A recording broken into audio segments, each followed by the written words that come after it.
ഈശ്വര വിശ്വാസികളായിട്ടുള്ള ആളുകൾക്ക് ആർക്ക് വേണമെങ്കിലും രാമക്ഷേത്രത്തിൽ പോകാം. ഞങ്ങൾ രാഷ്ട്രീയമായി ആരെയും വിലക്കിയിട്ടില്ല.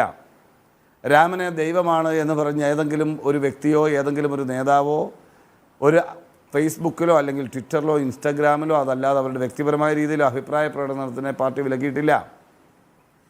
പാർട്ടിയുടെ ഔദ്യോഗികമായി നേതാക്കളായിരിക്കുന്ന 2-3 നേതാക്കളെ ട്രസ്റ്റ് ക്ഷണിച്ചപ്പോൾ ആ ട്രസ്റ്റിൻ്റെ ക്ഷണത്തെ ബഹുമാനിക്കുമ്പോൾ തന്നെ ട്രസ്റ്റിനെ പ്രധാനമന്ത്രിയും RSS നേതാക്കളും മൊത്തത്തിലൊരു വാക്കിൽ പറഞ്ഞാൽ സംഘപരിവാറുകാരും രാഷ്ട്രീയവൽക്കരണം നടത്തുമ്പോൾ ഞങ്ങൾ ആ ചടങ്ങിൽ പങ്കെടുക്കുന്നില്ല എന്ന് 3 പേർ അവരുടെ പൊളിറ്റിക്കൽ പൊസിഷൻ എടുക്കുകയാണ്.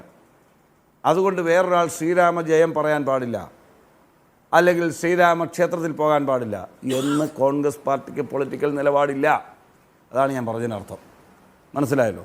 അപ്പോൾ ഈ രാഷ്ട്രീയ തീരുമാനത്തിൻ്റെ വ്യതിചലനമല്ല തരൂരിൻ്റെ ഫേസ്ബുക്ക് പോസ്റ്റ് എന്ന് വ്യക്തമാക്കുകയാണ്. അത് അദ്ദേഹത്തിൻ്റെ വ്യക്തിപരമായ അഭിപ്രായമാണ്. മതം, വിശ്വാസം ഓരോ വ്യക്തികളുടെയും വ്യക്തിപരമായ കാര്യമാണ്. അതിൽ ഒരു പാർട്ടി ഇടപെടേണ്ട കാര്യമില്ല.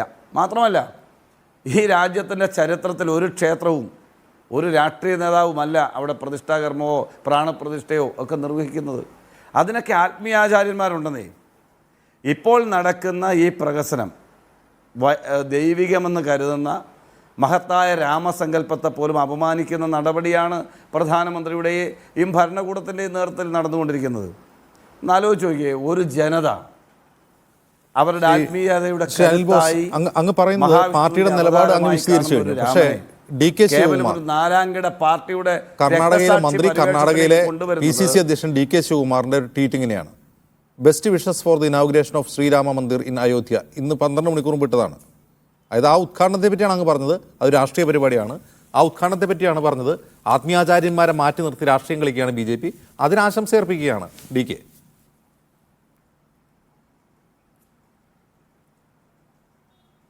ഇല്ല, അതല്ല അതിൻ്റെ കാര്യം.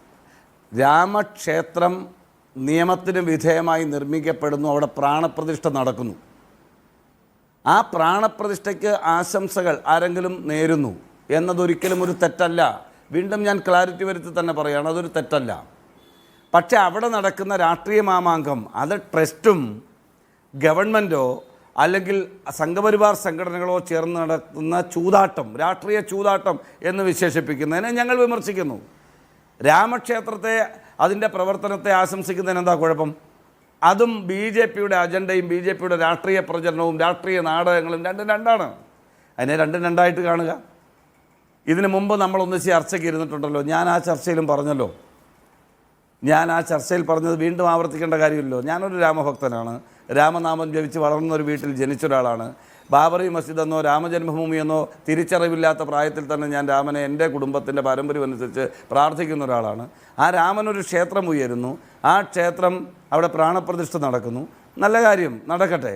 പക്ഷേ അവിടെ നടക്കുമ്പോൾ ആ ട്രസ്റ്റ് പാലിക്കേണ്ട ചില മര്യാദകളുണ്ട്. അത് നടത്തിപ്പുകാരാണ്. ആ നടത്തിപ്പുകാർ കാണിക്കുന്ന മര്യാദഘടനയെ നമ്മൾ എതിർക്കുമ്പോൾ രാമൻ എന്ന ദൈവസങ്കല്പത്തെ നമ്മൾ എതിർക്കുന്നില്ല. അതിനെയാണ് നിങ്ങൾ രണ്ടായിട്ട് കാണണം. രണ്ടായിട്ട് കാണുക. മനസ്സിലായില്ലേ? ഒരു വ്യക്തി, ഒരു പ്രസ്ഥാനം ബോധപൂർവം ഒരു വിശ്വാസ സമൂഹത്തെ വിൽപ്പനച്ചരക്കാക്കാൻ ശ്രമിക്കുമ്പോൾ അതിനെ ഞങ്ങൾ എതിർക്കുന്നു. അതിനർത്ഥം രാമനെ എതിർക്കുന്നു എന്നോ രാമൻ ക്ഷേത്രത്തിൻ്റെ പ്രാണപ്രതിഷ്ഠ നടക്കുന്നതിനെ എതിർക്കുന്നു എന്നോ അല്ല. അതിനെ രണ്ടായിട്ട് കാണാം. ജിംസേ, ആ വ്യക്തതയോട് കൂടി സംസാരിക്കുക.